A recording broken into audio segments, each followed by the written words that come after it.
What's good, everybody? Welcome to Ben's Blades. Today we're going to do some desperately needed upgrades on the ZT0808. Coming up next.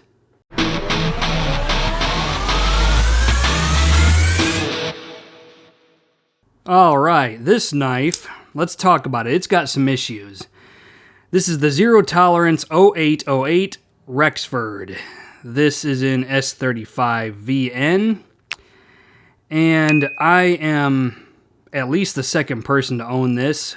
I bought it used, of course. The person who owned it last did a fair amount of damage to it, trying to customize it on their own. So I got it at a really cheap price, considering it's discontinued and it should be more valuable than it is. So let's talk about what's happened. A lot of the screws are all stripped out, especially the body screws. The pivot is all scratched up. I'm not even sure that it has the correct standoffs on it. That's a good question. The lockup, I swear to you, the person who owned it last screwed with the lockup, because look at this.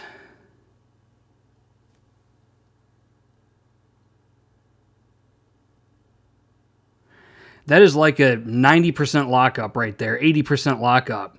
If I push on the lock bar, on the frame lock, it will actually make contact with the show side of the knife.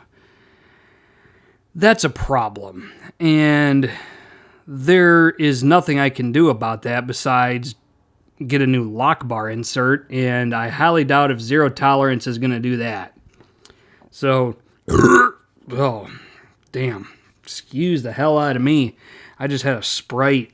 Got a stomach ache, and sometimes you gotta shove that down to suppress the violence. Anyway, so it's got a pocket clip that I don't care for. It has damage to the lock bar insert. Somebody probably filed it. I think they filed down the lock face of the knife, if I'm being real. I think that would be... If I were going to do something stupid like that, that's what I would do. So we got a full parts kit for this thing, including skiff bearings. We've got an MXG full parts kit. And so we're going to take it apart and see what we can really do with it. Right here, it looks like they gouged the titanium. Let me see if I can get that on camera. They put a serious gouge in that. You see that? That's kind of some bullshit. Like, if you're going to do that kind of damage, you shouldn't be taking knives apart. But anyway, we're going to try not to judge. I said we're going to try. That doesn't mean we're not. Okay, I think I need a T8 for the pivot. Yeah, it's looking that way. And then most likely a T6 for everything else. So, let's take the pivot out first. You always do it with the blade deployed on a frame lock knife. That's the best way to avoid damaging your blade. Got that out. Ooh, wee. There's some buildup on that. Yeah, this knife needs a lot. Okay.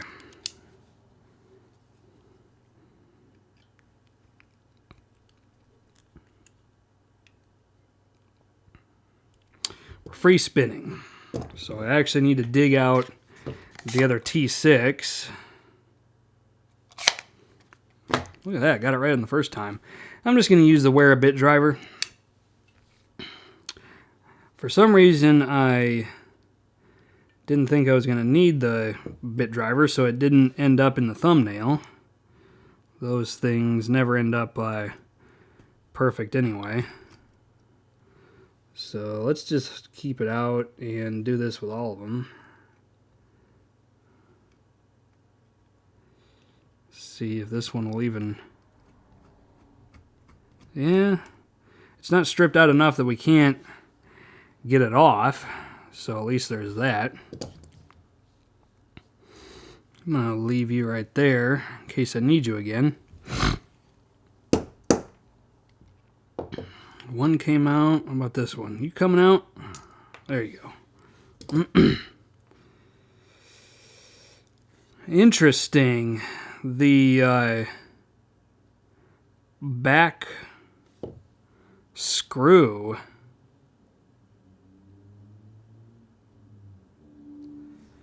is longer than the more forward screw. That's interesting.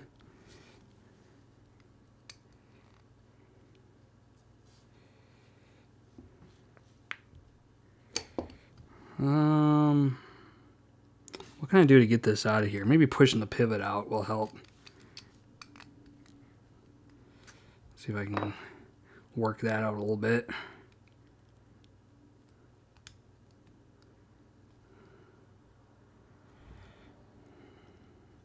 Okay. I wonder if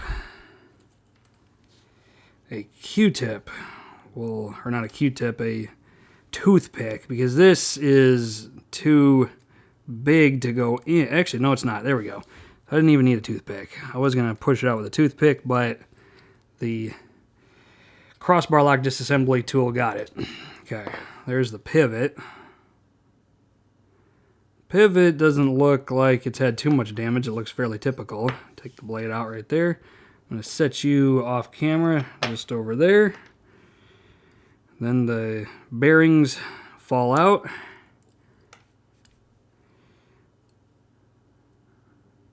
Oh, man.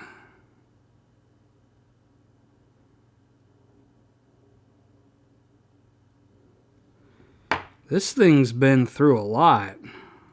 Wow. Okay. So we got to get these standoffs out.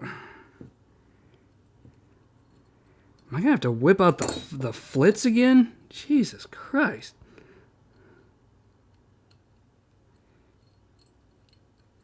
I swear to God, I should be a knife smith. I should clean up my act a little bit, and then people could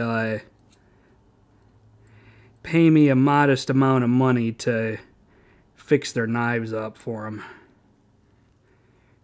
Okay, that one's stuck. Great. Okay, how do I want to handle this? I wonder if let me do this. Let me do this.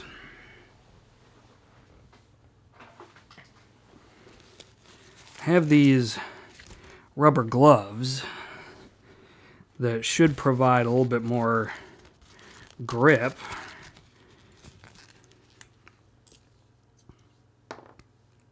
And we'll see if we can get this screw out. I have to double up on it because standoff is actually hurting my fingers to grab onto it.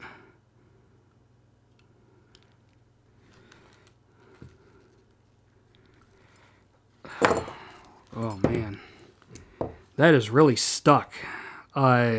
It's a matter of it's digging into my finger to try to grab onto the standoff to get it out.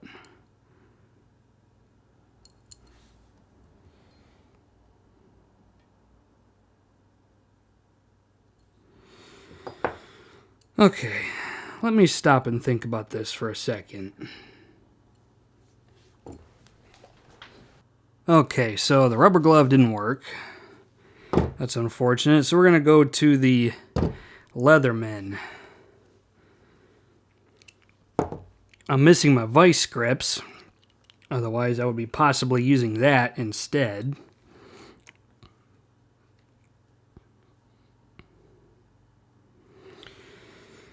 Okay. And let me just make sure before I really tear these apart. Yeah, there's replacement standoffs in there. So I don't have to care about brutally marring this thing up. Okay. It might have been just that easy. Just torque down with the Mac Tools mini ratchet. And the pliers. Okay. There's like this residue on the inside of the titanium, it looks like we have corrosion going on. I didn't want to have to do this, but I think I'm gonna go to flits. I'm not trying to take off rust, but I am trying to get that corrosion out of the inside of the titanium scale. Corrosion, buildup, I don't know what it is, but whatever it is, I don't want it on my knife.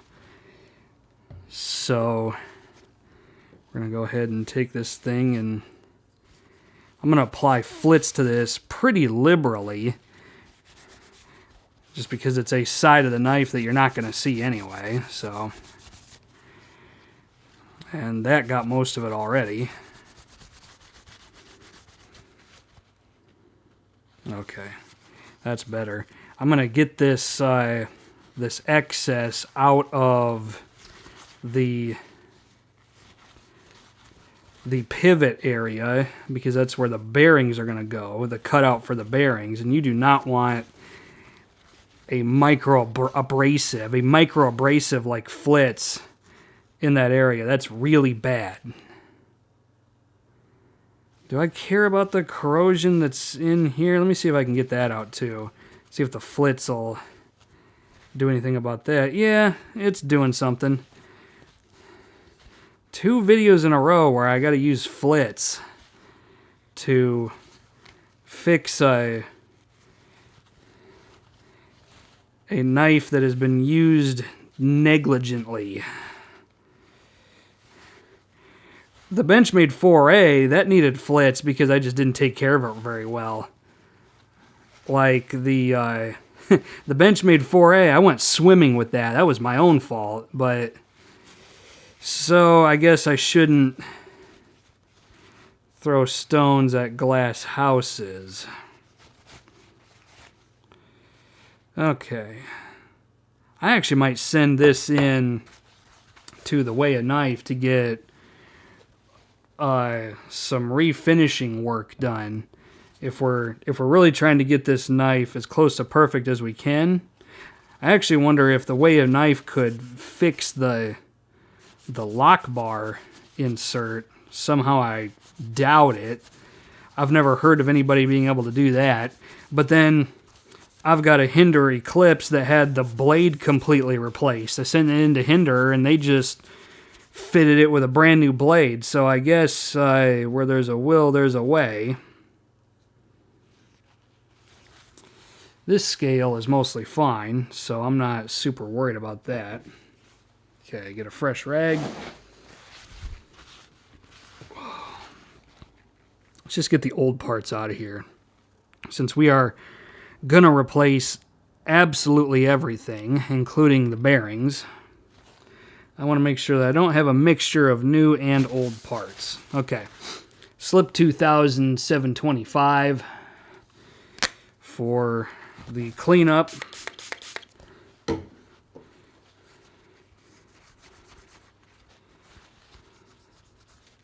Suppose I better take the pocket clip off since that's going bye-bye too.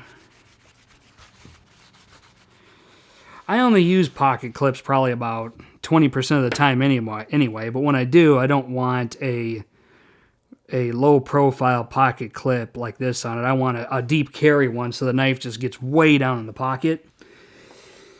But that's just me. Okay.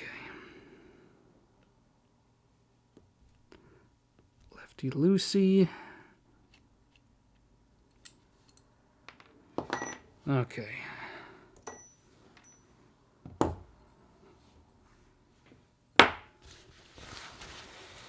So, I'm not going to clean the blade with this. That's what LPS 2 is for. So I'm just going to set that over there for now. Put the lid on this flitz so it doesn't spill all over everywhere. That would be disastrous. Okay. Now we got to get the knife back together. So let's get this parts kit out. MXG gear. Parts kit for the 0808 I am almost positive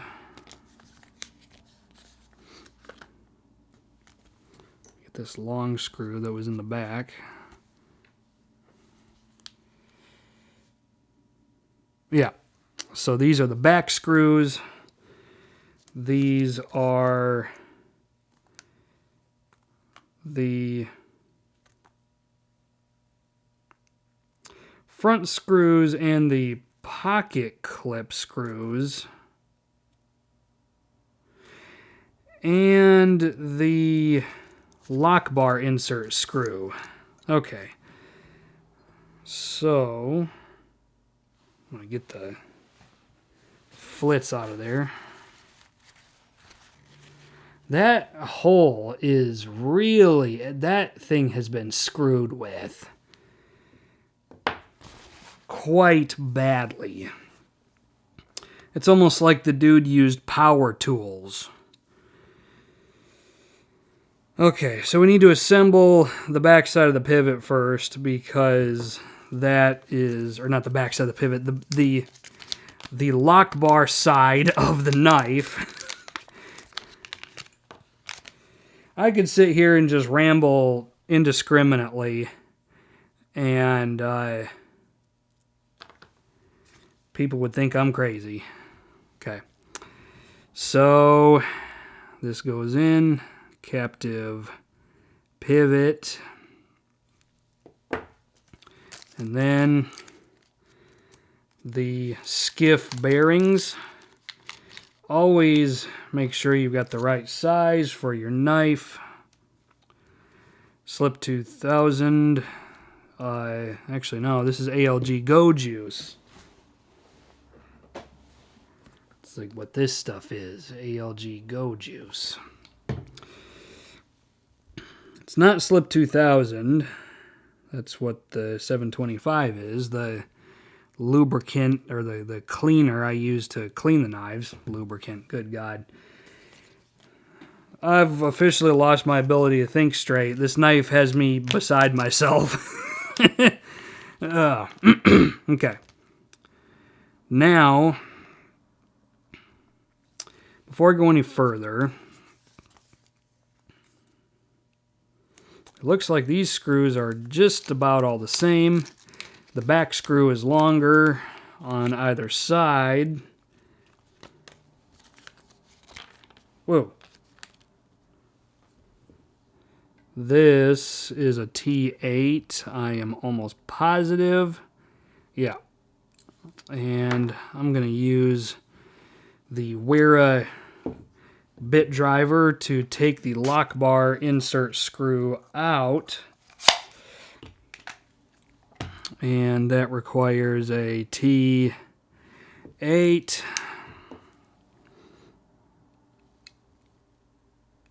Lefty loosey, very careful.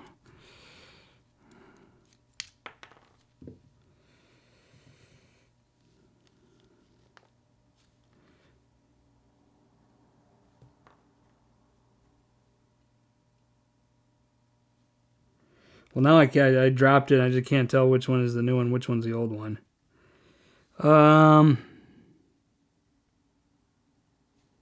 This one's the old one. I am 85% positive. Okay. If not, well, it's easy enough to just take it off and put it back on.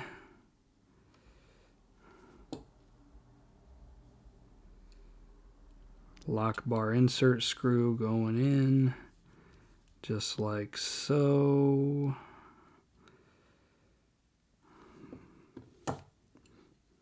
Oops. Okay. Now, the back screw is deeper than the front screw, so I need one of these longer screws.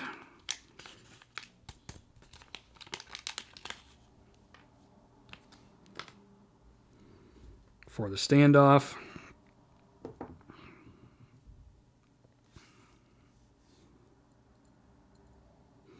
I want to make sure I've got the right screw in the right spot. Yeah. I am almost certain that's how it goes. Try to screw this in slightly.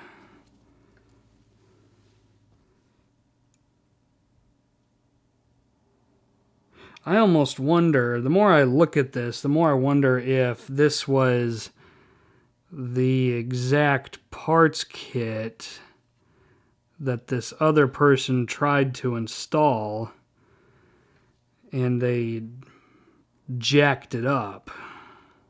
Because the parts look strikingly similar. At least some of them do.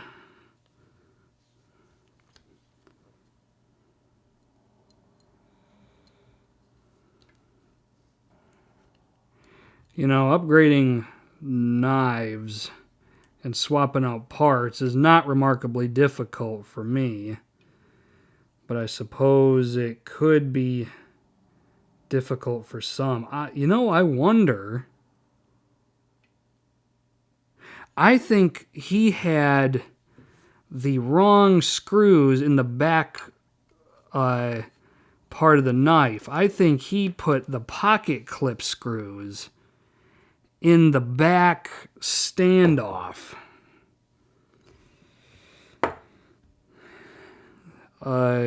Which is that actually starts to make sense because the longer of the two screws were in the two longer screws were in a bag by themselves, which I thought was awkward. If they were just standoff screws, then they would be in with the other standoff screws.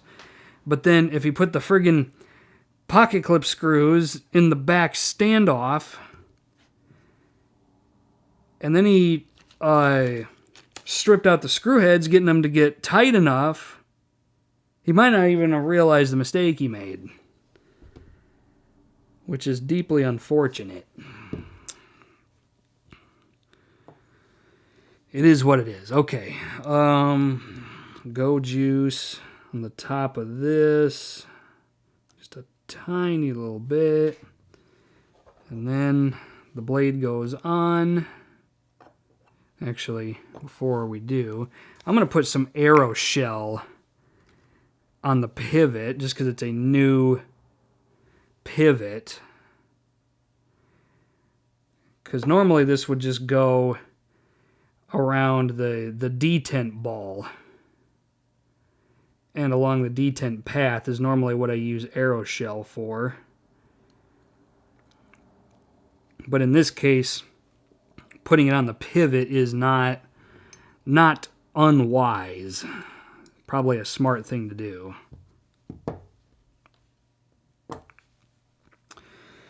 Little bit of go juice.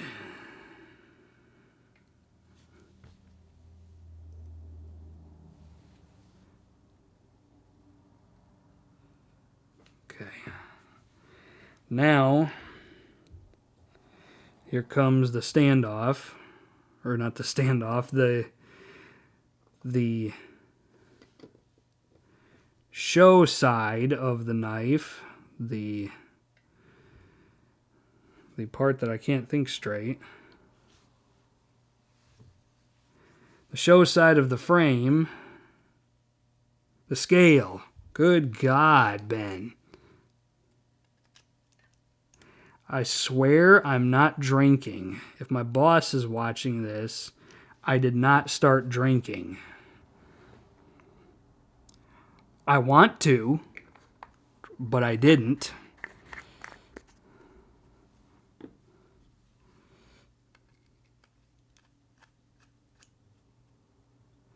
Yeah, see, that screws in way too far down, which tells me that he bore it out more than it should have been. Okay, now for this pivot, I'm just going to use the Hinder Armors tool. I feel like that'll be fine. I could whip out a flathead screwdriver out of one of those Weeha kits, but I don't think I need to do that. Oop. I didn't scrape up the cutting edge. I really should start using tape on on these knives. If I were doing this to somebody else's knife, you bet your ass the whole blade would be covered in tape. But because it's my knife and this is going to be used anyway, it's going to be a daily user, I necessarily don't care all that much if I ding it up, but I would hate to really screw up the cutting edge. That'd be a different situation. Okay. Snug that down. Not tight enough. Nowhere near tight enough.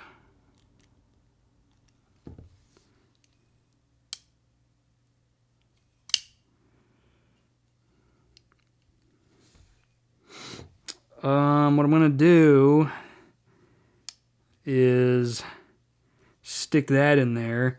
And then I'm going to do the alignment trick. And see if I can get this centered. Loosen the body screws. And then take this off because I don't think I'll need it. Put this on, loosen that up.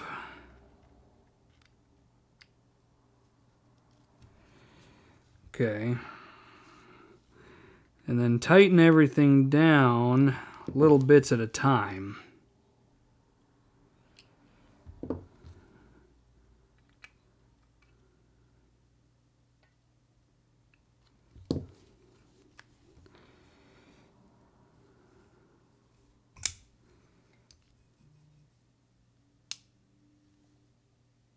It's still not centered.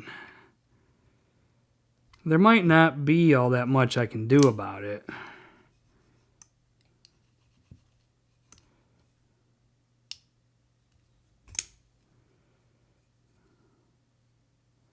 Just right away, it does feel a lot better. Let me try this one more time. Stick that in there. Back this out and then tighten it down again. You don't want it too tight because it's not good for the bearings.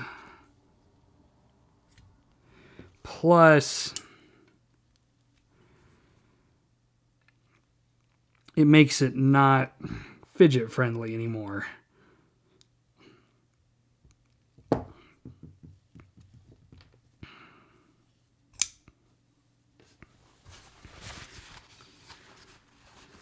Got a little bit of arrow shell all over everything.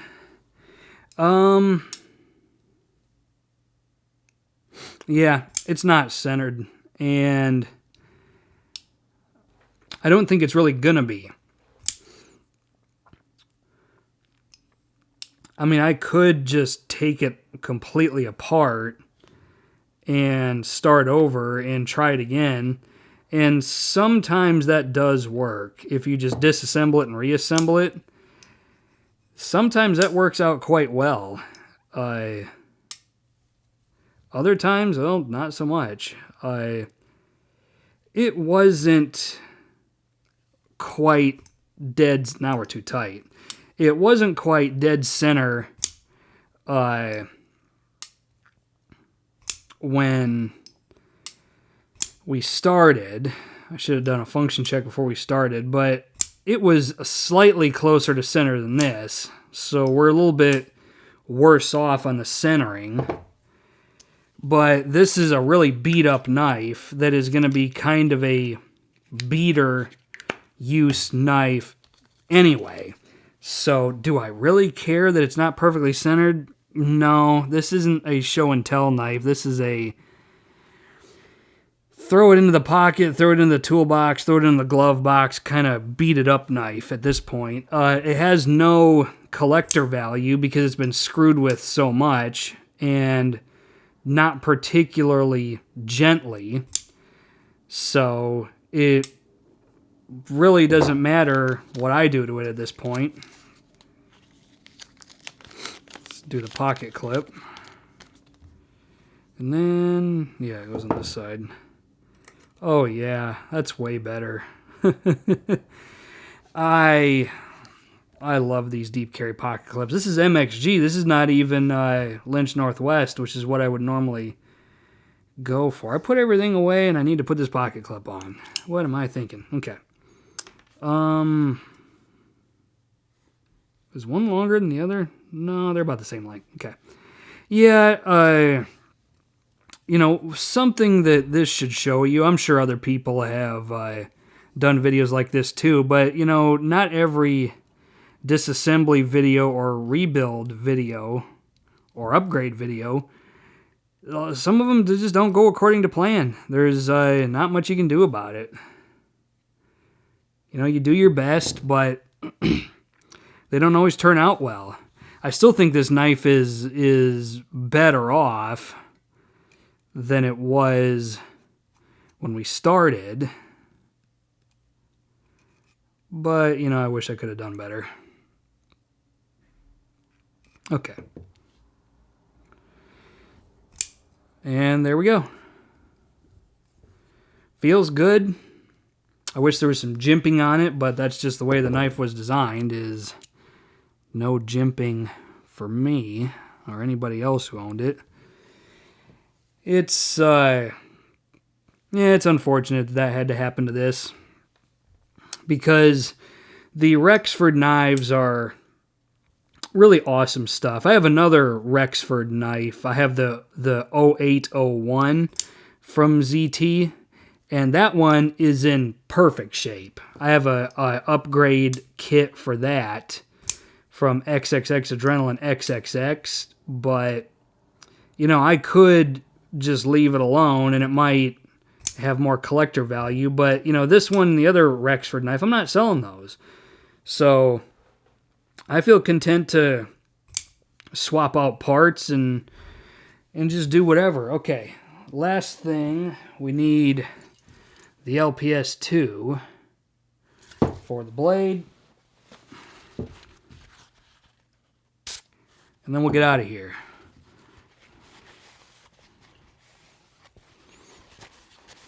Okay. There we go. And now the knife is functionally up to my personal expectations. It's not dead center, but that's okay. And it's got fresh screws that are not stripped out. It's got a pocket clip that I like. It's, in my opinion, a much better knife.